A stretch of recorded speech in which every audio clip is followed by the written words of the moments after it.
प्रतीक दिल्ली में joint family के साथ रहता था, लेकिन जॉब की वजह से अपनी माँ के साथ दूसरे शहर में शिफ्ट हो जाता है, जहाँ उसकी प्रीति के साथ लव मैरिज हो जाती है, जिस पर बहू को नापसंद करते हुए उसकी माँ पूरा समय प्रीति को परेशान करने के तरीके निकालती रहती है। प्रीति, कहाँ हो? सुबह का नाश्ता दोपहर में खिलाओगी क्या? इसमें प्रीति और प्रतीक ऑफिस जाने के लिए तैयार हुए कमरे से बाहर आते हैं, जिसे देख सास प्रीति पर भड़कने लगती है। महारानी, तुम सुबह सुबह तैयार होकर घर का सारा काम छोड़कर कहाँ चल दी? जी वो ऑफिस। हैं? तुम ऑफिस जाओगी तो घर में जो सफाई, नाश्ता, खाने का काम है वो क्या मैं करूंगी? माँ, मैंने उससे वादा किया था कि वो जॉब कंटिन्यू कर सकती है। अरे वाह जी वाह, दोनों आपस में सलाह कर फैसले ले लिए। मैं क्या यहाँ बेवकूफ बैठी हूँ? मुझसे पूछना किसी ने जरूरी नहीं समझा? मम्मी, आप फिक्र ना करें, मैं आज ही रेजिग्नेशन दे दूंगी। प्रीति ऑफिस के लिए चली जाती है और अगले दिन से जॉब छोड़ घर के कामों में लग जाती है, लेकिन साथ ही उदास भी रहने लगती है, जिसे देख प्रतीक को अच्छा नहीं लगता। मुझे पता है तुम्हें अपनी जॉब कितनी पसंद थी। आई एम सॉरी प्रीति। अरे कुछ नहीं होता, बस मम्मी खुश रहनी चाहिए।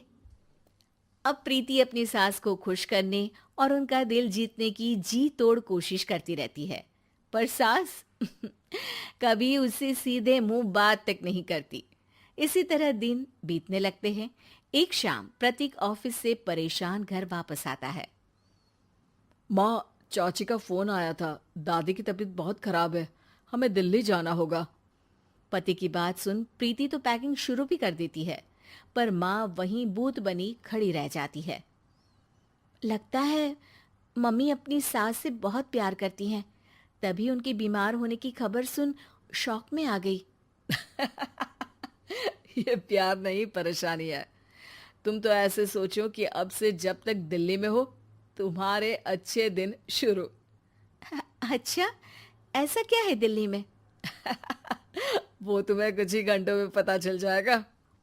सास के रिएक्शन और पति की बात से कंफ्यूज्ड प्रीति दोबारा पैकिंग में लग जाती है, जिसके बाद कुछ घंटों का सफर तय कर तीनों दिल्ली पहुंच जाते हैं, जहां घर के अंदर पहुंचते ही लोगों की भीड़ देख प्रीति परेशान हो जाती है। हे भगवान, इतनी भीड़!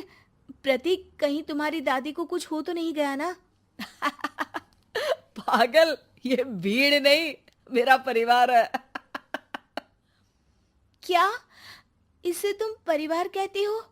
अरे इसे तो जिला घोषित कर देना चाहिए। तुम्हारा परिवार का तो अपना पर्सनल बिग बॉस बन सकता है। हैरान परेशान प्रीति परिवार वाले सदमे से बाहर निकली भी नहीं होती कि सिर पर पल्ला रखे शांत तरीके से सबके साथ बात करते हुए अपनी सास को देख उसे दूसरा सदमा लग जाता है। हाय राम, ये मम्मी का ऐसा भी कोई रूप है? ये तो मुझे पता ही नहीं था। ये तुम्हारी सास का ससुराल है। तभी प्रतीक की बहन बोल पड़ती है। यहाँ आपको ऐसी ऐसी चीजें देखने मिलेंगी जो सपने में भी सोची नहीं होंगी। हाँ, ये कुछ दिन तो बहुत इंटरेस्टिंग लग रहे हैं। सब एक साथ दादी के कमरे में जाते हैं, जहां पहुंचते ही उसे दादी की आवाज सुनाई देती है। क्यों रे, सास से मिलने की फुर्सत मिल गई? दूसरे शहर जाकर छूट क्या मिली? तुम तो भटकता पंछी बन गई।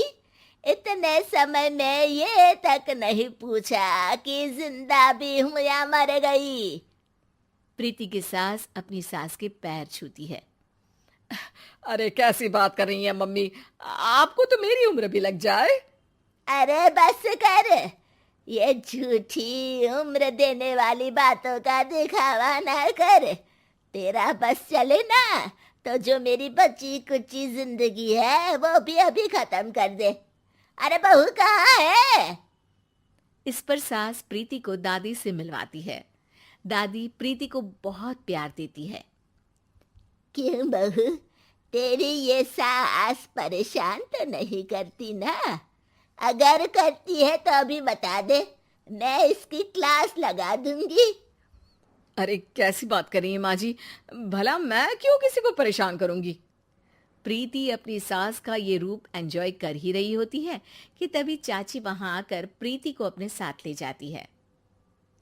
सास की क्लास लगते देख जो खुशी मिल रही थी वो तुम्हारे चेहरे से साफ पता चल रही थी, इसीलिए ले आई, क्योंकि अगर उन्हें पता चल जाता तो तुम्हारी खैर नहीं थी।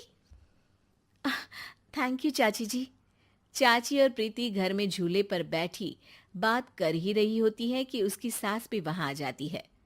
मतलब यहाँ सारा काम मैं करूं और तुम बैठी हंसी ठिठोली करो? अरे चलो जाओ खाना बनाओ। सास प्रीति को डांटकर काम करने भेज देती है, जिसे दादी देख लेती है और एक बार फिर सासू माँ की क्लास लग जाती है, जिसे पूरा परिवार मजे से खड़ा होकर देखने लगता है। क्यों रे, मैंने तुझे काम बोला और तू उस बच्ची को परेशान कर रही है? सास की कोई इज्जत रह गई है इस घर में या नहीं? यहाँ खुद की सास होते हुए भी ज्यादा बड़ी बन रही है। अब नहीं मम्मी जी, मैं तो बस थोड़ी मदद के लिए बोल रही थी। सास रसोई में जाकर काम करने लगती है और दादी प्रीति को लेकर वहां से चली जाती हैं। इसी तरह एक हफ्ता बीत जाता है, जिसमें दादी अपनी बहू को डर, इज्जत और प्यार का फर्क समझाती रहती है और प्रीति उसका मजा लेती है। वापस जाते हुए दादी प्रीति और उसकी सास दोनों को अपने पास बुलाती है। मेरी बहू जिद्दी और अड़ियल है, इसलिए उससे हमेशा सही काम करवाने के लिए मुझे सख्ती करनी पड़ती है। लेकिन तुम्हारी बहू अच्छी है, तेरी खुशी के लिए वो अपनी जॉब और सपने भी छोड़कर घर में बैठी है। अपनी बहू के साथ प्यार से रहो। और प्रीति, अगर अभी भी तुम्हारी सास परेशान करे ना, तो फिर तुम्हें पता चल ही गया है कि शिकायत कहाँ करनी है। जी, अपनी सास के ससुराल में उनकी सासू माँ के पास।